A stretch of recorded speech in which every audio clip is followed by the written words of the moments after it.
You know that feeling 90 minutes after a full desi meal and you can barely keep your bloody eyes open? You know, the brain fog, the desperate need for chai, the biscuit tin calling your name even though you just ate. You've blamed yourself your entire life, laziness, overeating, just how you are. But here's what nobody told you. Every piece of nutrition advice designed to fix this, eat less sugar, cut the carbs, watch your portions, generic boring advice, was built on research that was not done in your body. It was done on Western bodies, and South Asian metabolisms work completely different. You might already know this, and that means millions of us have spent decades following a rule book that was never really written for us in the first place. Now I want to explain what's actually happening inside your body after that meal, because once you understand this, you genuinely can't unsee this. When you eat rice or roti, your body breaks the carbs down into glucose and sends it flooding into the bloodstream. So your pancreas, now this is a small kind of organ sitting just behind your stomach, that acts as your body's kind of blood sugar control center almost, and it gets absolutely zero credit for the work it does because it releases insulin to clear out the glucose out and it sends it to your cells. But when too much glucose arrives too fast, insulin overshoots and it clears too much. Blood sugar drops below where it started and your body kind of panics and screams at you to eat something sweet to bring the levels back up. And that scream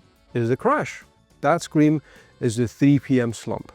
The scream is the biscuit tin, unless your biscuit tin has sewing machine equipment. And you've been blaming yourself for answering it. But here's the thing though, this happens to everyone, to some degree, even me, right? But for South Asians, the crash is harder, the spike is higher, and the roller coaster is steeper than for almost any other ethnic group on the planet. And that's something a lot of people are not willing to understand, or accept for that matter. And the reason why is something the mainstream health industry is entirely ignored. You don't see anyone making a Netflix documentary about this. Now I want to tell you something that should genuinely make you angry. In the nutritional guidelines that doctors hand out, the healthy eating advice on NHS posters, the research behind almost every balanced diet recommendation. The vast majority of it was built on data collected from non-Asian, yes, non-Asian, European and American populations. South Asian bodies are barely in the room, which basically means that the advice was never calibrated for how the South Asian metabolism actually works. And as you probably guessed it, the South Asian metabolism works very differently. And the studies now have shown that South Asians have significantly higher rates of insulin resistance than other ethnic groups, even at healthy body weights, which is a bit annoying, even with no diagnosis, even when every blood test looks completely normal. And insulin resistance, which is basically when your body's cells stop responding properly to insulin's instructions, like a bouncer who stops, checking for IDs, it means that the pancreas has to produce far more insulin than average just to clear the same amount of glucose in the blood. And it takes longer. So I want you to picture two people eating the exact same plate of rice. Same portion, same meal, same table. The South Asian body's pancreas is working significantly harder, flooding the system with more insulin, and blood sugar stays elevated for longer, and the spike goes higher. The overshoot on the other side is bigger. The crash is harder. I call this the glucose roller coaster, and South Asians ride it harder than almost anyone else on the planet while being handed dietary advice designed for people who barely feel it. Now you're probably thinking, does that mean we need to cut carbs? That's what everyone says. And it's a sucky piece of advice because it genuinely doesn't apply to everyone. Cutting carbs is not the solution because it's not sustainable, as you probably already know. And culturally, let's be realistic about it, who the hell is going to be able to refrain from eating carbs, from rice and roti in particular? I've come across people who've told me that they've lived a gladiator lifestyle. People tell me, my sister-in-law was able to cut out the roti for 3, 4, 5 months. And then I'll follow up with them to say, cool, have they managed to continue living that way? And they've told me no. Now what the evidence points to is something far more specific and far more flexible, because the problem is not the food. The problem is 3 things, okay? Just 3 things about how food is being eaten. And when I tell you what they are, you're gonna be furious that nobody said this sooner. Now you might have seen some reels about this, but I thought I'd do a video about this to explain it on a deeper level. Now this leads me to something called the plate problem. Right, the plate problem. Now the typical desi plate, is carbs first forward, then you've got the rice. The rice or the roti takes up most of the space basically, okay? Because no one ever has more chicken than they do rice. The protein, the chicken, the dal, the eggs, paneer is like the supporting cast almost. So most people, what they end up doing is they'll have a lot better protein, they have more carbs. And that's just the way desi meals have always been. Except from a blood sugar perspective, it is probably the worst possible sequence you could eat your foods in almost. And there are studies, which I will link below,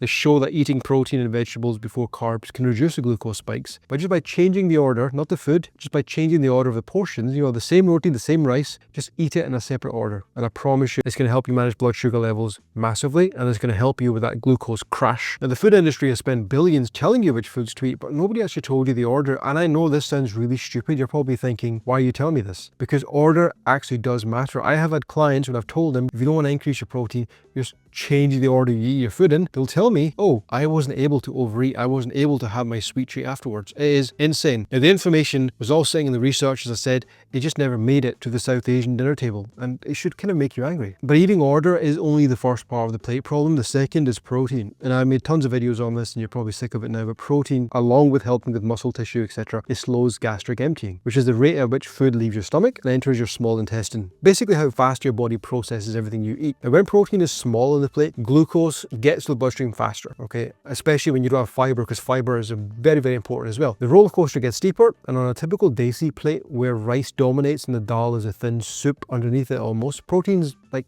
doing almost nothing to slow that ride. And the third part is one nobody talks about at all, and I'm guilty of this one: eating speed. Desi meals are often eaten standing, you know, like people serving other people first and nibbling at foods here and there, eating in 5 minutes because life is busy. But again, studies show that eating the same food faster produces measurably higher glucose and insulin levels because the body just doesn't have time to register, basically, okay? It's all about the brain registering. So slowing down is not just for manners. From a South Asian body perspective, I guess, almost riding that glucose roller coaster harder than most, it's one of the most underrated metabolic tools available. Now, none of this requires changing what's on the plate. Yeah, you could do with a bit more fiber and a bit more protein. You don't have to worry about what kind of atta you're going to use tomorrow. You have to stress about brown rice. Just addressing that plate problem, especially when it comes to the order that you eat your foods in, honestly, it's going to make a massive difference. Just do that for me, okay? Now, the first change I want you to make is eating order, and I want you to try this tonight. Try it, if not tomorrow, depending on when you watch this video. At your next meal, eat a few spoonfuls of dal, sabzi, or even like a big salad, which is what I recommend. Have some sparkling water if you want to take it up a notch before like the roti or the rice touches your mouth, okay? Not a full separate course, just a few bites of it, okay? And have your protein first and your veggies first. It's going to make a massive difference because that small shift creates a physical barrier in the gut that slows glucose absorption from everything that follows. And we've seen in these studies, which show that this single habit produces sustainable improvements in blood sugar control tracked over 2.5 years. 2.5 years of results.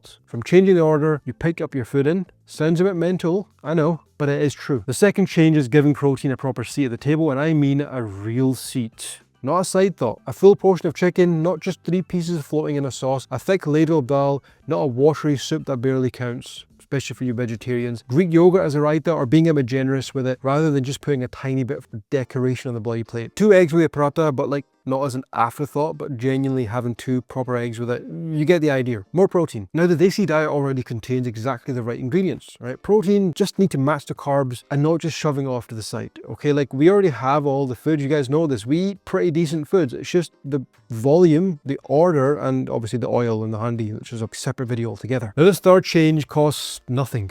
Absolutely nothing. No equipment, nothing. Just your legs if you have the ability to walk. Okay, I gave it away. Walking, right? Now, walking after your meals, when your muscles are moving, they absorb glucose directly from the bloodstream without needing insulin to manage it at all. They bypass the system entirely and pull the glucose out themselves. Now, obviously, exercise, lifting weights, all of that is magic. But even just going for a walk is going to do just fine. 10 minutes around the block, you know, after lunch and dinner if you can. If that's not an option, just get your butt up and walk from room to room. Something I do myself, something I recommend all of our clients do, especially those who do live in walkable areas or like the weather's poor. Most of our Scottish clients, basically. There's literally no excuse. The dishes can wait. The WhatsApp messages can wait. Okay, the committee can wait. Studies have shown that this can blunt the glucose spike massively. Okay, so just go for a walk. Try. Even 5 minutes. Better than nothing. And that's it. I've given you a solution. You could have found this on Google, but you're not doing it. So I thought I'd create a video to make it a little bit more engaging. Hopefully I have, and I didn't bore you to death. Now I made a video on Manjaro. Yep, that was bound to come up again. I've made tons of videos on these, but a lot of people are still asking about Manjaro, right? How does it help? But there's something about it that you need to know, especially if you're South Asian, because it works a bit differently because of what I mentioned in this video. So before you go watch it, if you're not on it, cool, but watch it anyway, educate someone.